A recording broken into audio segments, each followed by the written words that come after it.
Out of the 1,001 combinations that you can pick when you go to Maker's Private Select, they apparently checked all picks ever made, and they never had this exact recipe ever picked.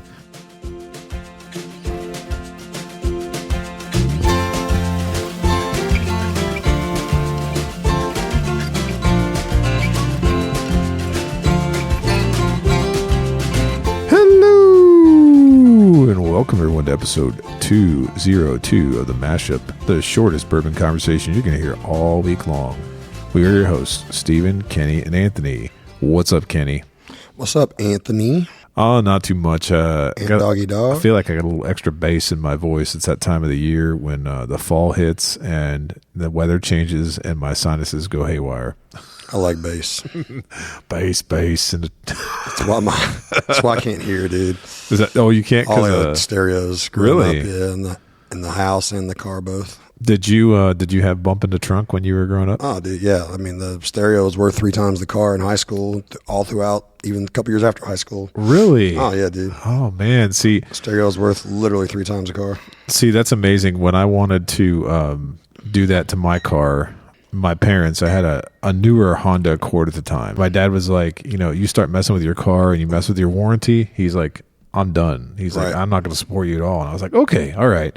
So I waited till like a maybe sophomore year in college, and my uncle owned a stereo shop in Youngstown. True story. Okay. And so I don't remember, like, I think I kind of goaded him into it. I'm like, hey, can you get me like a bass speaker for my birthday kind of thing? And so, of course, he got me like a 15 or something like that. He said, just come down, we'll hook it up. And so I had some bump then, and it was a lot of fun. And then after that, my one buddy, John, all the Greeks had, bass speakers in that Warren, Ohio.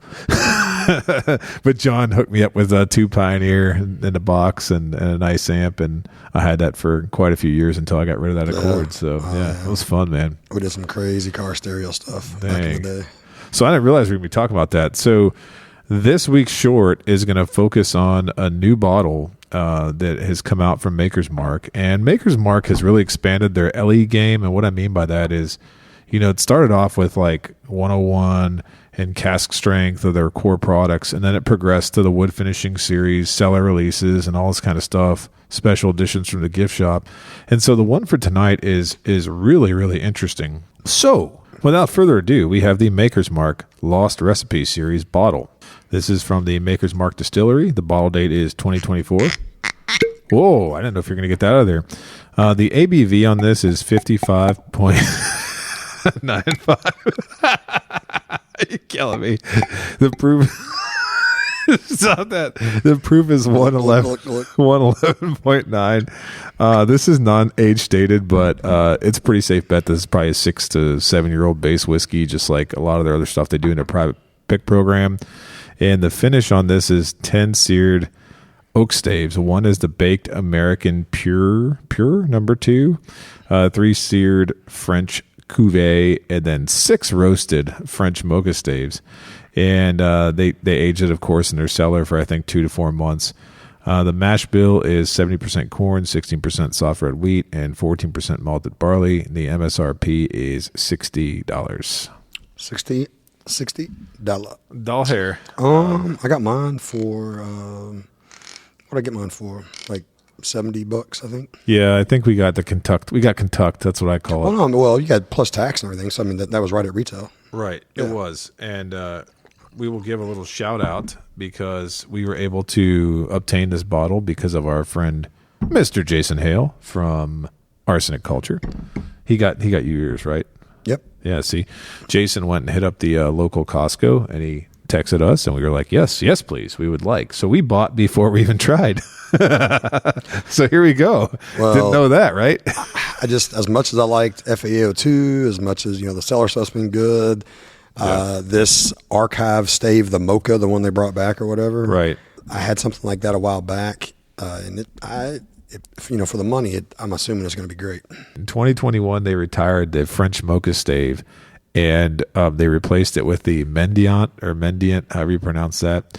And that's why this is called the Lost Series, because out of the 1,001 combinations that you can pick when you go to Maker's Private Select, they apparently checked all picks ever made, and they never had this exact recipe ever picked during their private pick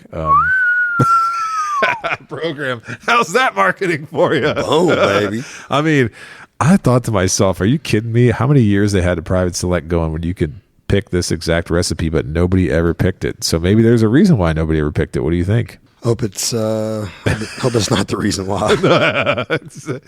This one's the one that got away. It never made it. Oh. So, but did anybody complain to you when the French mocha went away? Man, that was before my time, bro. I don't know. So Yeah, you guys hear any dogs barking in the background? It's probably just Steven. He's going to be, we didn't mention, but he'll be joining. Maybe he'll be enjoying this episode, maybe not. We don't know if he'll come in because it's a short, but we're going to get to know him before he gets down here. yeah, let's go nose and taste. This Nose is and a short. taste. It's a race against Steven. He's going to bust on down here in a minute. Put the headphones on and be like, hey, guys. I'll pour him some fresh. There you go. Yeah, you just tell him, hey, we're tasting the new makers, but pour him something else. We treat each other like this in real life as well. What do you got him on the nose, man? It's actually kind of got like some desserty baked good kind of notes on the Like nose. an apple pie or cherry pie or some kind of like a apple or cherry, I can't tell, but like an actual pie. So there's like an actual cinnamon element to an apple pie. So maybe it's a cinnamon element of a pie. Yep, cinnamon baked goods. There's definitely some cinnamon on the nose. It's actually it's a pretty delightful nose. Nothing wrong with that at all.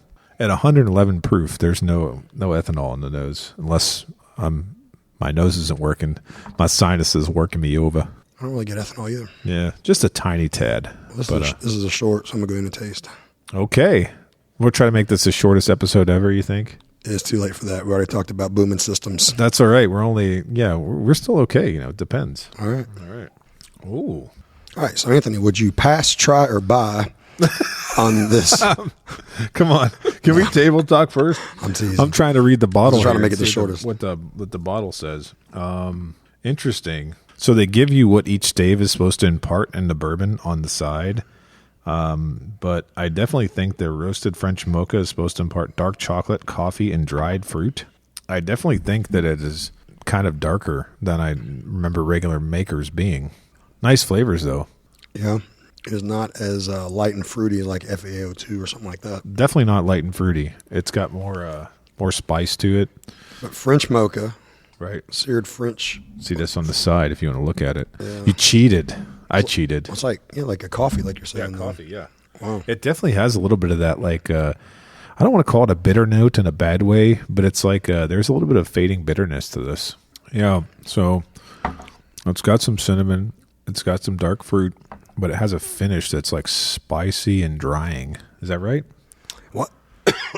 Oh, there it is. There it is. Yeah, I just went back and tried 1910 Okay. just to test to make sure. Right, yeah. 'Cause I was like, but yeah, the 1910 tastes normal. So what I'm tasting on this is correct.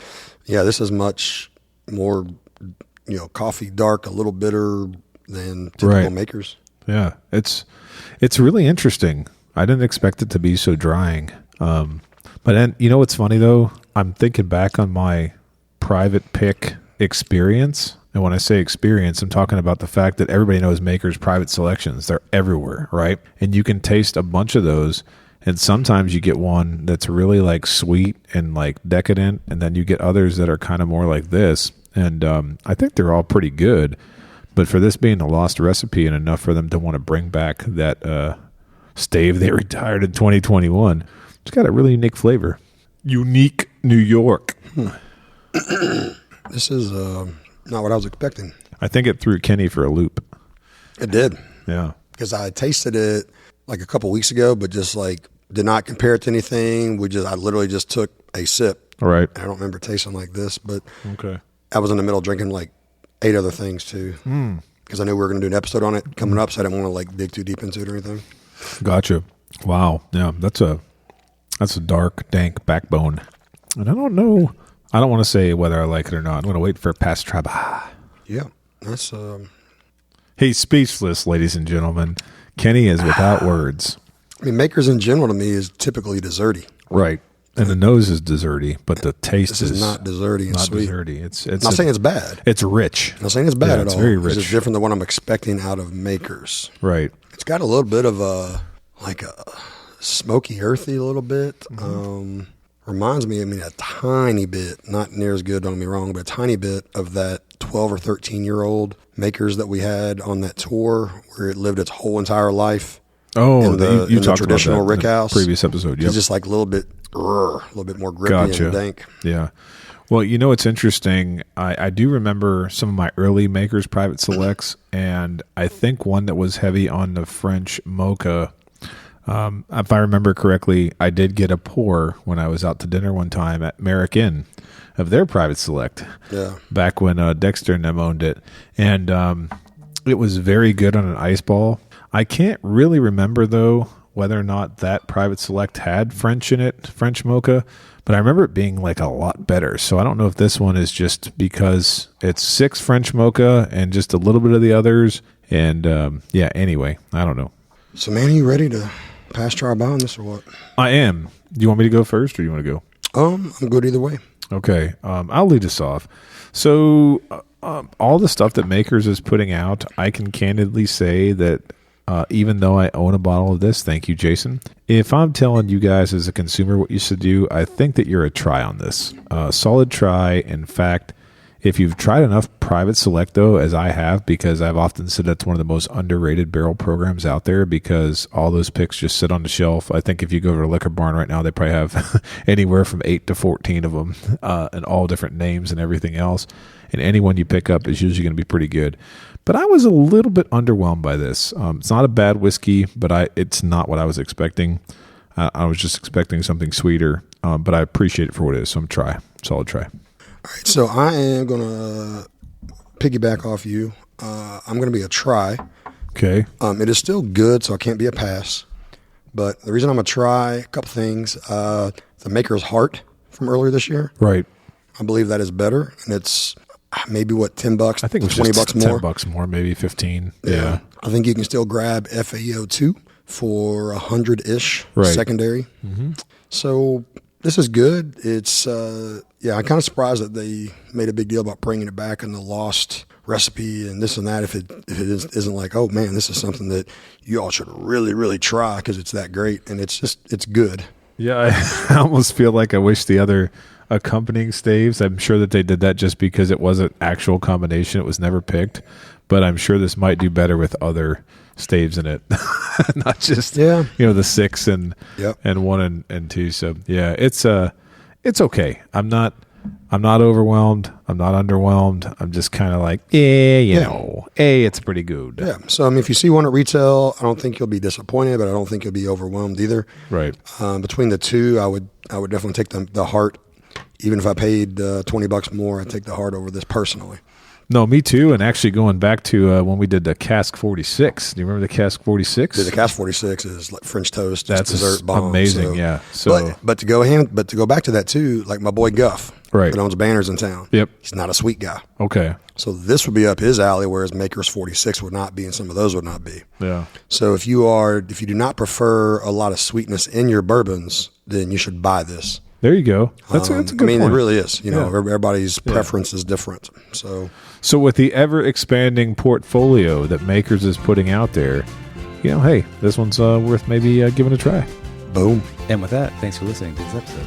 Please like and follow us on Facebook, Instagram, and Twitter at TheMashupKY. Don't forget to visit our partner, BourbonOutfitter.com. Enter code TheMashup for a special discount. Also, head on over to our partner, the Woodwork Collective, at woodworkcollective.shop. Enter code MASHUP for a 15% discount. Also, let us know your thoughts on this bottle in the comment section. Until next time, keep it neat.